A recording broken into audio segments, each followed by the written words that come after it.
I'm here to hopefully help you out with the rescue program from the White House, so that we know where we're going.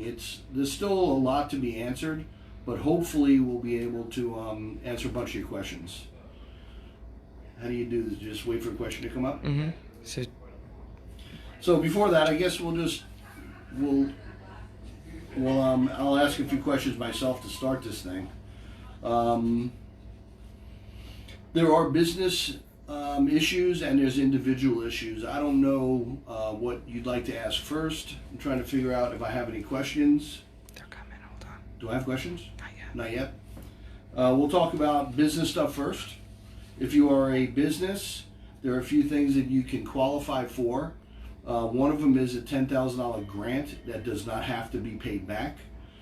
You have to apply for it on the SBA website, answer a few questions. It'll take you probably 10 or 15 minutes. If you have any issues with it, our office at GI Tax can help you, walk you through it. It's not that difficult, and it puts you in the queue for the SBA to get a $10,000 grant.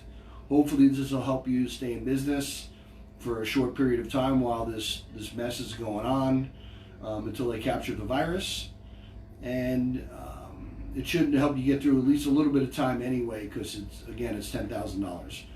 Tomorrow they're opening up the other types of disaster loans that businesses can apply for, and they can go anywhere up to $2 million, but it's based on your payroll and your operating expenses. You'll need to know what your profit and loss statement looks like. You'll have to know what your payroll is. You'll have to have payroll records. Any bank that participates in the program can handle the SBA disaster loan part of it. If you use 75% of your funds, you do not have to, for payroll, you don't have to pay the loan back. Is there a question? Did not pop up on your screen. No. Can I get a payment relief from my bank on my mortgage? Yes, most likely you can. Most banks are giving, it's not required by the banks to do it, but I have a feeling they're going to be bailed out, and everybody that I've spoken to has gotten at least 90 days reprieve on their mortgage. If you have an existing SBA loan in your business, they will forgive it for 6 months. And what's wild about that is that the SBA is actually going to make the payments so that it's not rolled onto the back of your mortgage. To go back to the personal mortgage part, if they do give you a deferment, the mortgage balance that is forgiven will probably be put on the back of your mortgage and an extended 3 months. So you'd have to pay for it sometime, but at least you don't have to pay for it for the next probably 90 days. You can also ask your car payment people for reprieve. You can ask your landlord for reprieve, and you can ask your credit card companies. Most companies are giving you at least 90 days if you ask for some kind of a deferment on money that you have to pay them. So, any more questions? How come they don't pop up? Broke it. Broke it? Okay. Unemployment. If you are unemployed because you've been furloughed or fired, you can apply for unemployment. Right now, state unemployment pays $275 a week, but I believe the government's going to kick in $600 a week. So unemployment would be in the neighborhood up to around $875 a week. What's interesting about that, we read about it today, is that unemployment from this disaster will not be taxable when you have to file your 2020 tax return. They are keep paying unemployment to December 31st. They opened it up, I believe they opened up unemployment until December 31st. How will that affect business owners with unemployment? Unemployment is not going to affect the rate of the employer on their unemployment rate. I don't know if people understand or not, but businesses do not pay unemployment benefits to their people. They pay an unemployment tax to the state based on a predetermined rate based on history. These unemployment from the disaster will not affect an employer's unemployment rate as far as their RCT6s go. What about subcontractors with unemployment? Do they qualify? No, subcontractors don't qualify for unemployment because they never have gotten unemployment, but they can, starting tomorrow, they can go to the bank to get these loans. And if you're self-employed and you are a 1099 employee, 1099 contractor, you can use that to get money from the bank. So it'll treat like payroll. Now, they're not going to give anybody more based on anything more than $100,000 annualized income, even if you're self-employed.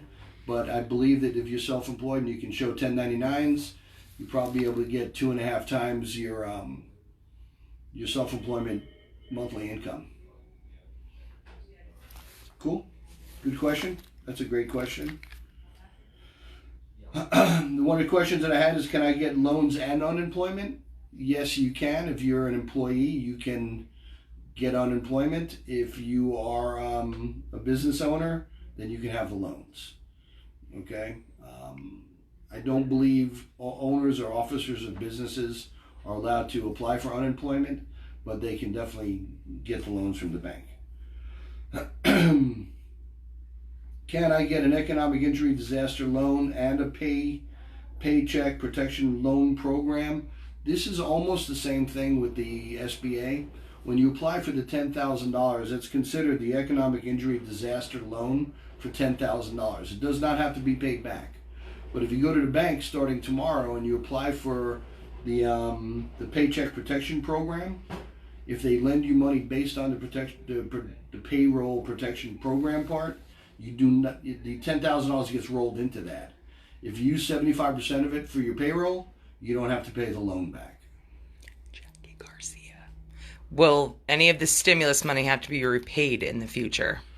The only money that would have to be repaid back in the future are a few things. If you got the payroll protection program loan from the government and you didn't use it for payroll, you're going to have to pay back the loan over a 2-year period of time. And what about the stimulus checks? Stimulus checks do not have to get paid back. As far as what I read, even because they're based on your 2020 tax return. But if they over advanced you from 18 and 19, they said they're not taking the money back in 2020. So to answer your question, probably there would be no payback from this. Taxes? Taxes? On the stimulus? No, it is not taxable. Any payments from the disaster are not going to be taxable on your tax return. Beautiful. Cool? All right. It says, I work by myself and I pay contractors. Do I still have payroll? Your payments to your contractors do not count as payroll, but they count as part of your business expense. The final rules haven't come out about that yet, but we'll know about that more tomorrow. Because they're telling you're allowed to get paid back for contractors that you pay, but they're not on payroll reports, so they haven't come out with the guidelines yet on how you're going to have to do that. But I believe they will qualify. Let's see. If my business already laid off employees, can I rehire them with the SBA loan? Yes, you can. If you get a payment protection loan from the disaster and they pay you for payroll, if you hire your people back and use it for payroll, you will not have to pay your loan back.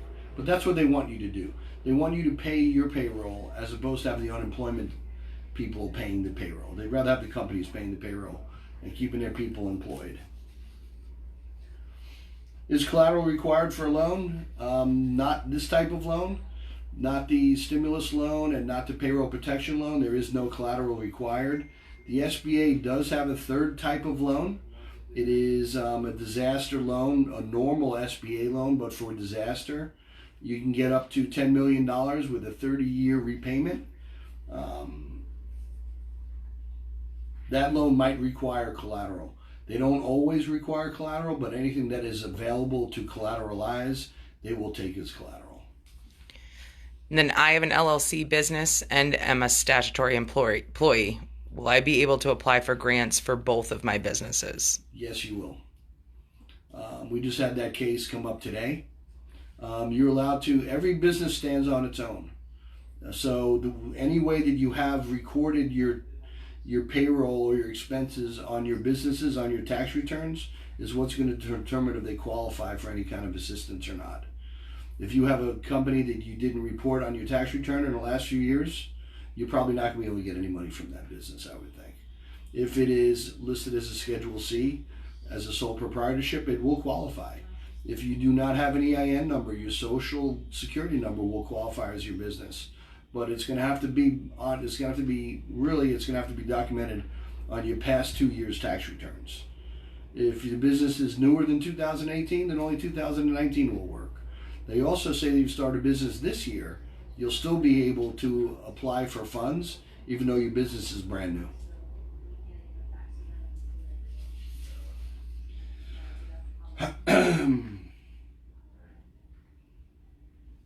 Can I apply for the loan with a business operating less than a year? Yes, you can. You'll have to have January, February, maybe March financials. They're not saying March right now, but you'll have to have January and February financials to show that you are in business. You might have to supply your bank statements to the bank that's handling it. But even if you're a brand new business, only open a few months, you're entitled to apply for assistance. If you have payroll and you've been paying payroll, it's even way easier. If you are a business that's a few months old and you haven't paid payroll, then it all depends on how the bank that's working the SBA loan is going to determine how they want to handle it. Last night, a lot of banks tried to opt out because they didn't want to handle these loans because they're worried about liability with people getting approved when they shouldn't be approved and not approved when they should. We don't have final guidelines on that yet, but I would think that the banks are going to get relieved of any liability, which is probably going to open this thing wide open, I would think. Otherwise, there's going to be some monster bottleneck, and the goals of this bill is to get money out into society, into the economy. If they put too many constraints on them, then it's only going to defeat the purpose. Will advance payment be deducted from PP loan forgiveness? No, it becomes part of the PPP loan. Again, the advance payment is the economic injury disaster loan, which is the $10,000 grant. If you do get a paycheck protection program loan, PPP loan, then the $10,000 other loan will be rolled into that, and as long as you use your funds to pay payroll, then you won't be charged back and your whole loan will be forgiven. Now, if you are going to get a PPP loan and you do not pay payroll with it, you're going to have to pay that money back within 2 years. I think it has an interest rate of 4% and it's only a 2-year term. And I believe the payment starts 6 months after the date of when you receive the funds. And then do you know names of any banks that have opted out or in? TD's in, PNC is in. I haven't spoken to the credit unions yet. I haven't heard of anybody opting out yet. Florida Business Bank, I spoke to them, but they only want to do it with customers that are already customers of their bank, so they're not taking anybody from the outside. I would think that Space Coast Credit Union community would probably opt in. Credit unions are allowed, but if you go to the SBA website, there'll be a list of many banks that are opting in. If you really wanted to, because I have gotten normal SBA loans before, find out the banks that are the largest ones with SBA loans, the ones that do the most of them. They will probably have the easiest paperwork issue because they're used to putting SBA loans together. But TD Bank is in and PNC Bank is in. I'm sure Chase is in, but I highly recommend going to, if you're a business owner, whoever you bank with, I'd go to them first, and then go from there. Let's see some other questions. I have another sheet of paper. Let's see. There's some more questions. Oh, individuals. Let's talk about individuals. Individuals, if you're a qualified taxpayer, because really your stimulus check is based on your 2020 tax return, estimated on what it's going to be. And they're estimating it based on what you reported in 2018 and 2019. So if you have taxable income and you pay tax in 2018 and 19, then you don't have to do anything. They're going to give you $1,200 per person. If you're single, $1,200 if you're single, $2,400 if you're joint. You get $500 for all your dependents that are under 17. For you on Social Security, there was a big thing going on. Do you have to file a return for 18 and 19 or not? It finally was determined this morning that if you are on Social Security, you do not need to file an 18 and 19 tax return. The refund stimulus check is going to go right from your Social Security records. If they have your direct deposit, which you probably do, because that's how you get your money, you don't have to worry about anything. You should just see the money come into your bank account. Dependents over 17, and they've been shown as dependent on somebody's return, I think that they're out of luck, basically. Which is what happens there. Now, the question is, should I go back and file my 18 and 19 return if I didn't file because I want to get the stimulus money? Well, you have to show a tax liability of $1,200, or you have to have income above this, the standard deduction rate. If not, then you're not considered a qualified taxpayer, and you probably aren't going to get any money. So if you're going to go back and file a tax return that shows you $1,200 that you owe it, and you're going to get $1,200 back for your stimulus check, then it's up to you if you want to do it or not. That takes care of the individuals. I don't think there's much else going on with the individuals at this point in time. They say if they estimate your 18 and 19 and they give you a stimulus check and it turns out your 20 return comes out different, there's no chargeback. Okay, so all of a sudden you don't have any income in 2020, they're not going to take you $1,200 back. You get to keep it. Let's see. Which individuals will receive money in the recovery rebate program? I just went over that. You must be you must have a valid Social Security number. I think a TIN number works also. I think if you have your green card, you qualify. I don't think you have to be a U.S. citizen, but you have to be, I guess, a qualified alien to do that. It says U.S. citizens and resident aliens with a green card are eligible for this refundable credit. Which individuals are not eligible to receive the recovery rebate payment? Non-residents and ITIN holders, you are not eligible for the credit. All right. Anyone who's claimed on another person's tax return as a dependent is also not eligible for the credit. If a person was dependent in 2019 on another person's return but files his own 2020, they should be able to receive the credit. They just don't know how to apply for it yet. Okay, so if you were dependent on somebody's return in 19 and in 2020 you're filing your own return, there's going to be a way to go back and get the stimulus credit. They just haven't come out with the rules yet on how to do that. Do you foresee any type of credits or deductions being given to people for next year if they were affected by COVID-19? There's always casualty losses on a person's tax return. They are listed on Schedule A. I believe this is going to qualify as a disaster, and if you have anything that's considered to be a disaster from this, it will be able to be deducted as a casualty loss on Schedule A. I would assume so. I can't assume why I would not, but I would track everything that you lose money on, everything that happens, even losses in stock, stock sales, many things. If we can attribute it to this disaster, I think we'll be able to deduct it. GI tax will probably take the most aggressive approach, okay? Because again, the rules in the tax code are up to interpretation, and casualty losses, there's a lot of vague stuff in there. So if you have any questions about anything regarding losses that you have due to the disaster, just let us know and we'll discuss it with you.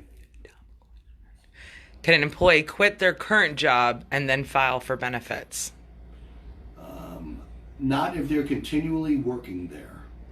So if you take a company like Macy's, who furloughed all their employees, they can go and get unemployment.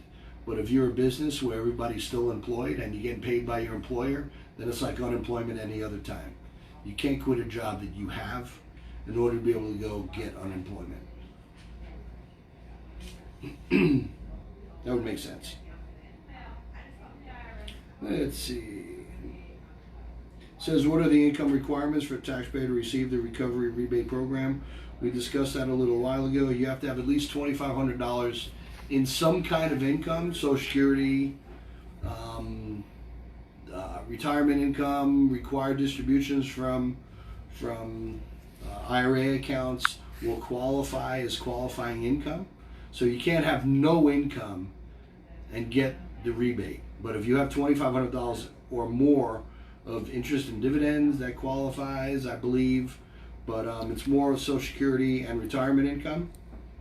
Even though you don't have to pay tax, those are separate from the requirements of having $1,200 in tax and have an income over the standard deduction. If the majority of your income comes from rental income and now your tenants are unable to pay rent, how will you deduct that, or is there a specific loan you could apply for with assistance? It's going to be in the PPP loan. You're going to have to talk to your bank about that. There are special rules for rental people. My best advice is wait till tomorrow when the rules really come out and find out what the rules for rental people are. Because I think most landlords are discounting rent right now. We just got a thing from our landlord that they're discounting our rent. Now, they didn't make it zero, unfortunately, but they are taking a hit, and then they're going to be able to be compensated for it. I'm sure it's going to go into the PPP type loan with but it's going to be the one that's outside of payroll. But we don't really know what it's going to be till tomorrow. I talked to the bank about that today, and they just don't have the final rules. But if I was a landlord, I would definitely think that if you lost money by discounting rents to people who couldn't pay, then you're definitely going to be able to be reimbursed for it. There is also a third type of loan. There's an SBA disaster loan. It is up to $10 million. They have 30-year amortization paybacks. I believe at 2.5%, I think the 2.5 or 3% that you can qualify for. That might be if you're a landlord, that might be the type of loan the bank's going to go and try to get you. So if it doesn't fall under the payroll part of the disaster loan program, then it'll fall into the longer term part of your disaster program, and which is pretty good. I mean, if you can get 30-year amortization money at 2.5%, and they're going to pay you back for rents that you couldn't receive, that's a pretty good deal. So even though you got to pay it back, but it's over 30 years.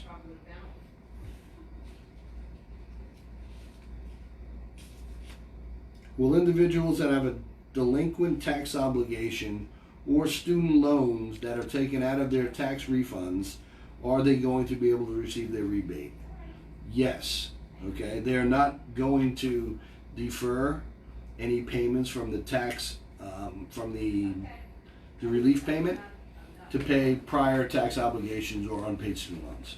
So even if that's been happening to you, unfortunately, by doing your taxes, it's not going to have anything to do, and it should not affect or hamper the stimulus payment.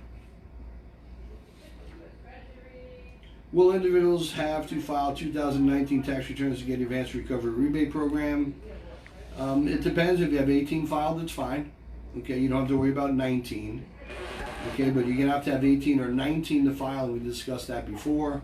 If you're going to file one of those 2 years, remember you have the tax floors and you have the income floors that you have to qualify for. So you don't want to go and not that I'm saying anything, but you don't want to put yourself in a $5,000 tax situation to get $1,200 back. I mean, I would talk to your tax accountant about that before you go and do it. If you have tax returns 18 and 19, it should be filed, and you want to get yourself current, I would file them. You might as well.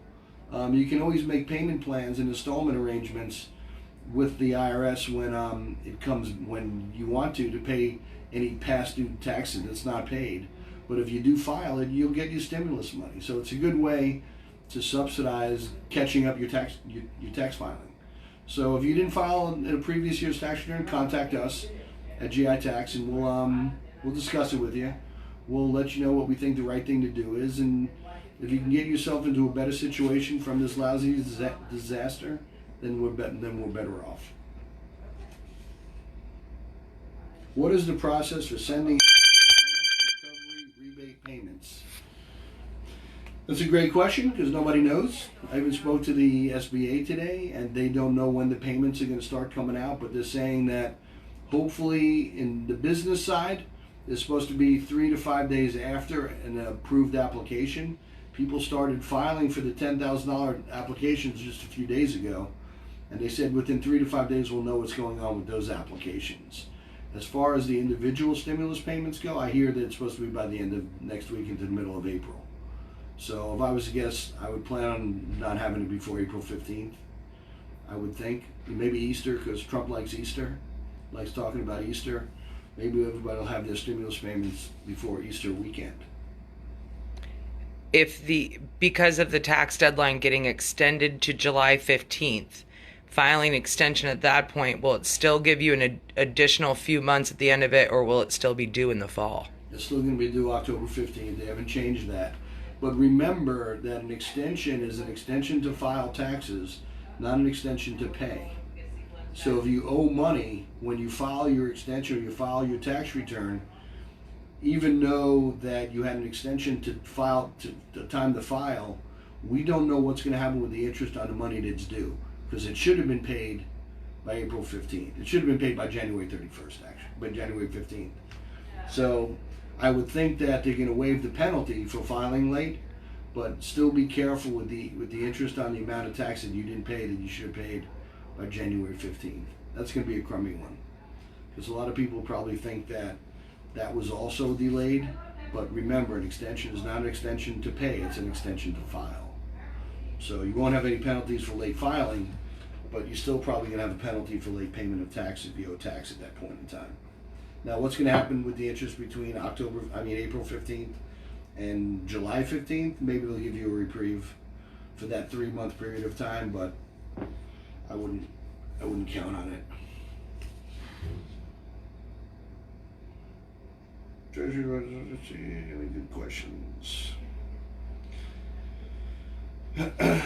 How will taxpayers that use the bank product receive their advanced money rebate program? Good question. I'll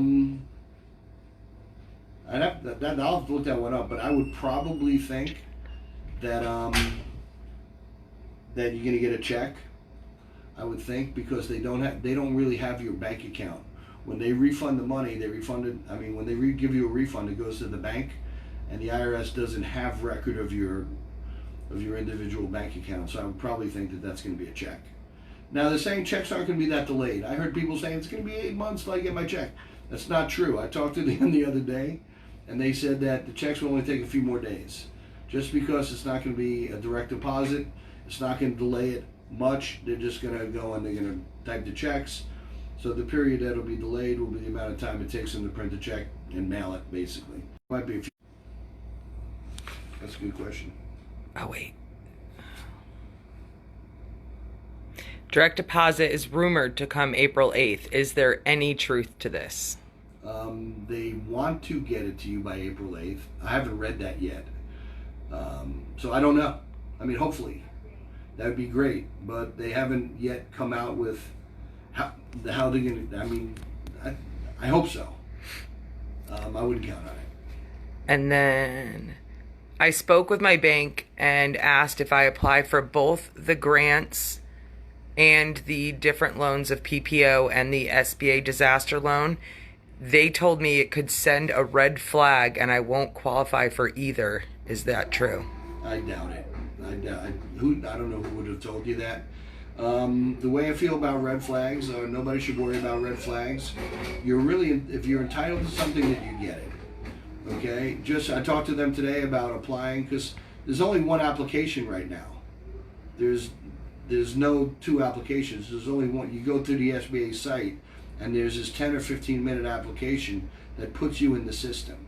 That application also gets used when you do your PPP with the bank, because the bank's going to be able to pull up that application number. So it's all intertwined. And then there's the other loan that you can get that's a 10-year, a $10 million, 30-year loan type deal. It's also handled directly through the SBA. So they have your application number because you filled out the original one for the $10,000, and then it's just asking for a bunch of documents that you're going to have to mail in. What they told me is you're going to be receiving an email to the email that you requested, that you got the the application number, and it's going to go through all your options, because the third loan goes directly through the SBA. It doesn't go through the bank. Okay, so you should be getting an email about what needs to be done or what doesn't need to be done. And then going back to the stimulus, non-taxpayers, like people with foreign earned income, will they be getting a stimulus check or no? If they have foreign income only, I would probably, and it's been recorded on their tax return, I would think that they qualify, because even though there's no tax, they do qualify with the over $2,500 worth of income. So if you have somebody that works in Afghanistan and they made less than, I think it's 100,000, 103,000 or something this year, okay, that you didn't have to pay tax because of the foreign earned tax credit, you still had earned income, it's just not taxable. I would believe that you'll still get a stimulus check. That's a good question. Who's that? Kevin. Kevin? Except for Kevin, he doesn't get it. We're taking his. Right, we're definitely going to take his.